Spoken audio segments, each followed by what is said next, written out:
Сұлу адамдар жұмақ жақта да жоқ шығар. Басын ұялғадыр. Жоғарырақ алдым, төмен алдым. Ғадиша, жоғарырақ алдым, төмен алдым. Жоғарырақ жоғын өт. Головкың шаңбастыған сүртші өрсен. Жамбыл дұрыс айтып атыр. Головкың шаңбастық болған әбді. Романтика қойып сен даусың. Жоғарырақ алсайдым, төмен алдым. Мәдениет саласында рахмет көп айтамыз. Жаңа мынау кімге мен Жамбылға айтып жатырмын ғой, құрдас екенбіз, барлығымыз бір қатарлас екенбіз. Келіншегіне бар. Ол құрдасының тойға келу себебі келіншектің арқасы деп жатырмын ғой. Ол баяғыда еді ғой, ол 25-те, 26-те үйленесің.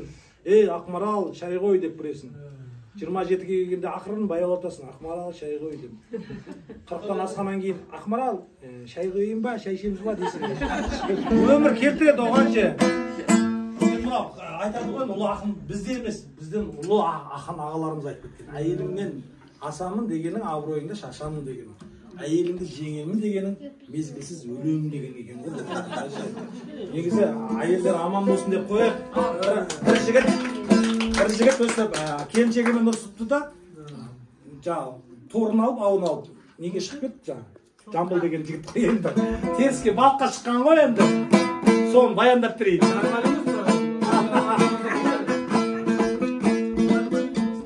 Баяғы заманда бір байшал бопты, әлгі шал бақуатты бойшаң бопты. Бір күні торын алып көлге барып, осыдан балық аулап алсам депті. Алтын балық ілініп әлгі торға, осыны жеп бір енді тойсам депті. Сол уақытта тілбетіп алтын балық, не қылады жемей қойсаң депті. Мен сенің тілегіңді орындайын, өзің бір жан екенсің байсал депті.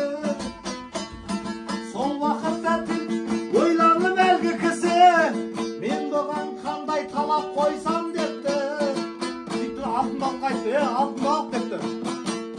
Сен маған сөйлемейтін жар тауып бер, жаны да жадыраған жайсам депті.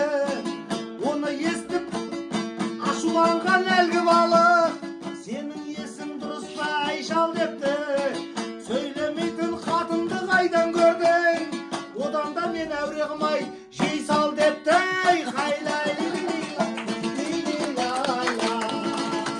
Деп балық өліп те сол жерде.